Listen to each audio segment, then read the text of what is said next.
Muy bien, y es hora de meternos en la información internacional porque América Latina está pendiente y expectante de lo que está pasando en Ecuador, que es el momento más tenso que está viviendo ese país. Como siempre, toda la información internacional con Héctor Bernardo, que nos acompaña. ¿Cómo estás, Héctor? ¿Bien? Buenas noches. Bien, muy bien. Bueno, a ver, es muy complejo lo de Ecuador, es muy complicado, pero para hacer un repaso, porque a mí me pasó de tratar de buscar por qué se llega a esta situación y es muy difícil llegar a encontrar esa información. Con el calor de los acontecimientos actuales es como que cuesta más. Recordemos que hoy se cumplen 6 días de protestas contra el gobierno de Lenín Moreno. Podríamos remontarnos mucho tiempo atrás y decir, bueno, lo primero que hay que señalar es que Lenín Moreno es una persona que traicionó el voto popular. Entró como candidato de Correa. Que entró como candidato de Correa, que entró para continuar el proceso que había iniciado el correísmo. La gente votó eso, votó la continuidad de un proyecto político e inmediatamente Lenín Moreno, cuando asumió el poder, abandonó ese proyecto político, traicionó el voto popular, traicionó a su partido que lo había llevado al gobierno, se alineó con la derecha, se alineó con los poderes hegemónicos locales e internacionales y empezó a cumplir la agenda que cumple la derecha neoliberal en la región ya hace mucho tiempo. Cuando uno ve cómo se llegó la última semana a esta situación, podría proponer una especie de juego, ¿no es cierto? Dice, bueno, olvidémonos de Ecuador, lo pensemos. Acuerdo con el Fondo Monetario Internacional, ajuste, reducción, quita de subsidios, aumento de las tarifas, reducción de los derechos de los trabajadores, proyecto de flexibilización laboral, proyecto de aumento de la edad jubilatoria.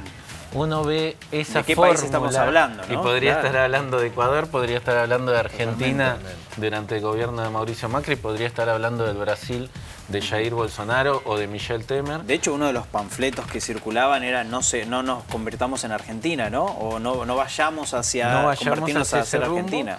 Y cuando uno ve también la reacción del gobierno, la primera reacción del gobierno es decir,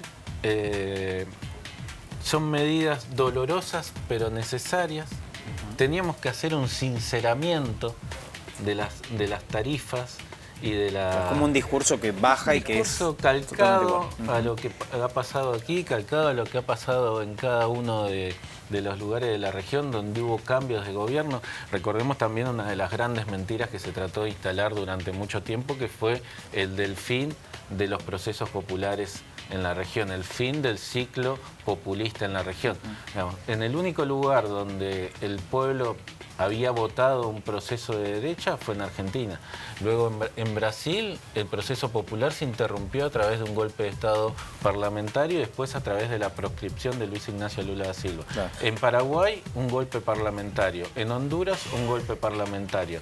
En Ecuador la traición, la clara traición, porque como decíamos recién, la gente votó un proyecto popular, un proyecto nacional que había estado ya durante casi 10 años o durante 10 años en ese gobierno y en ese país.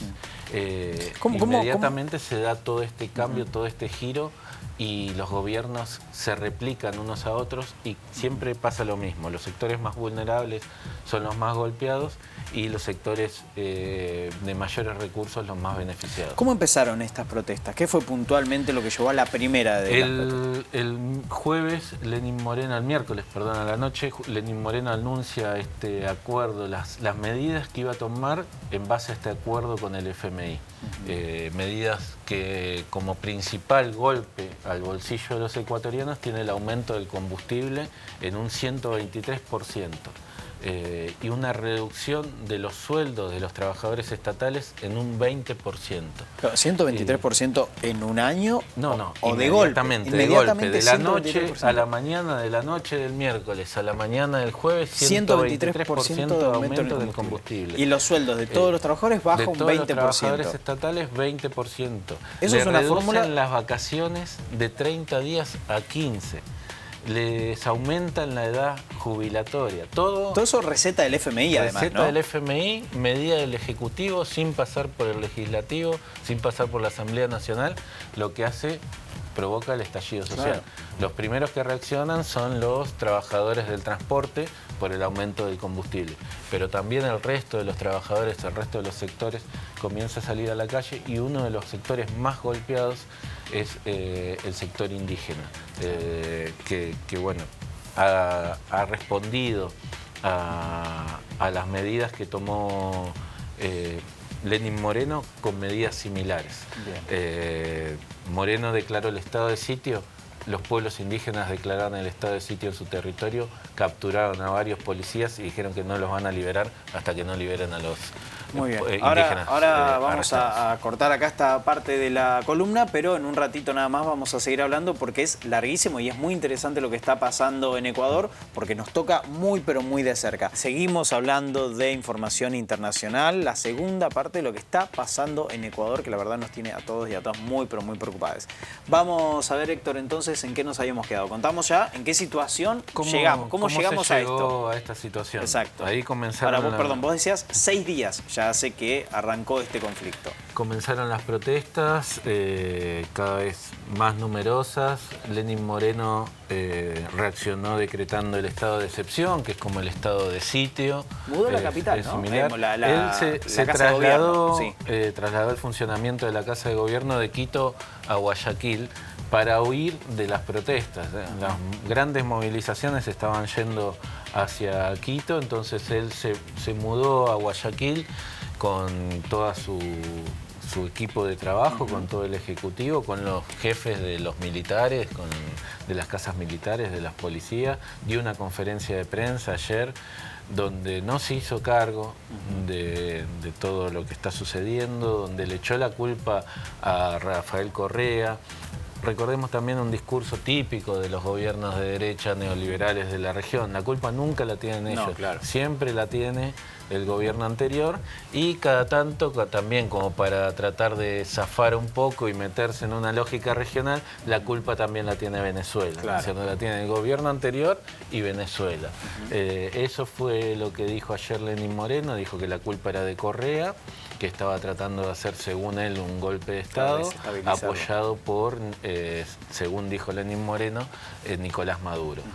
Ahora, Héctor, vos bien lo marcabas, ¿no? Lenín Moreno, un hombre que viene del riñón de Correa, fue vicepresidente del mismo Correa, y desde hace unos meses viene dando señales a los mercados y al Fondo Monetario Internacional de lo que iba a ejercer, que es este recorte, este paquetazo económico. Y uno de los ejes tiene que ver con la desintegración en Latinoamérica, sacar a Ecuador de la UNASUR, sacar a la sede primero y después salir como país, como gobierno de ese frente. Y la otra tiene que ver con entregar a Julian Assange, que estaba detenido en la Embajada de Ecuador en Inglaterra. Dos grandes medidas, esos fueron, ¿no? dos de los grandes gestos que hizo hacia el imperio, hacia su alineamiento con el imperio. También otro de los gestos fue encarar directamente el golpe también, atacar a Venezuela inmediatamente, como lo pide Estados Unidos, como lo pide el Departamento de Estado norteamericano, ir sobre Venezuela y mostrarlo como el gran mal de la región, como un problema que solo se resuelve a través de la intervención militar, fomentando la división, reconociendo a Guaidó, como lo ha hecho el presidente argentino Mauricio Macri también. Guaidó, que recordemos que es un diputado que sacó 90.000 votos en una elección y que lo quieren poner como presidente de la nación de una manera totalmente forzosa. Un presidente imaginario, podemos decir. Presidente imaginario que no controla el territorio, que no controla el Estado, pero bueno, más allá de eso, el caso de Lenín Moreno es un claro caso de este alineamiento con los gobiernos de derecha, este alineamiento con la destrucción regional, de la integración regional, con la destrucción. Sí, como el otro día hablábamos, algo que señalaba recién Camilo, esta idea de sacar la estatua de Néstor Kirchner, de recuperar la sede de UNASUR, es un alineamiento directamente. Es un gesto muy claro de ese alineamiento. Hoy Mauricio Macri y Bolsonaro dijeron que esto era un golpe directamente de parte de Maduro, ¿no? Señalando a Venezuela como responsable. sobre todo personajes tan nefastos como Bolsonaro vienen tratando de justificar una intervención militar en Venezuela. Entonces cualquier cosa que pase en la región, cualquier cosa que pase en un país, la culpa siempre la va a tener Venezuela para estos personajes, para poder decir, bueno, ahora sí, tenemos que ir e intervenir militarmente Venezuela porque está desestabilizando Ecuador, porque está desestabilizando Colombia, tenemos que hacer alguna acción concreta de fuerza mayor contra ese país. Realmente no tiene ni pies ni cabeza.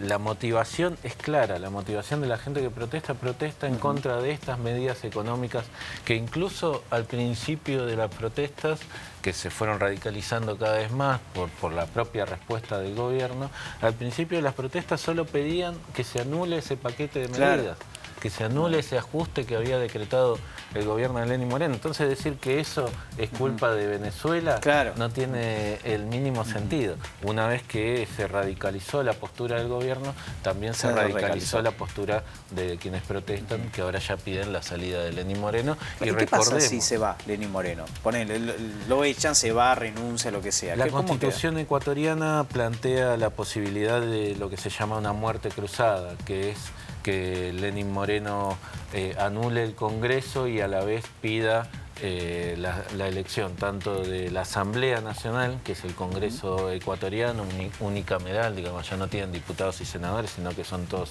asambleístas, que anule la Asamblea, llame a elecciones de la Asamblea Nacional y también a elecciones presidenciales. Y eso tendría que hacerse en el corto plazo. No sería la primera vez que en Ecuador sacan a un presidente por imponer medidas neoliberales. Bucarán, Lucio Gutiérrez y varios otros referentes de la derecha regional. Y en Ecuador no hay vicepresidente porque el actual vicepresidente está detenido en una causa que motorizó el mismo presidente Lenín Moreno, al igual que Rafael Correa, que está con millones de causas y no puede volver a Ecuador. Tal cual, el lawfare, otro claro sello de estos gobiernos neoliberales de derecha que han atacado la región. Muy bien, Héctor, gracias por habernos acompañado. Vamos a seguir hablando seguramente de Venezuela también obviamente, pero de Ecuador, de lo que está pasando en Ecuador, porque lamentablemente esto parece que va para largo.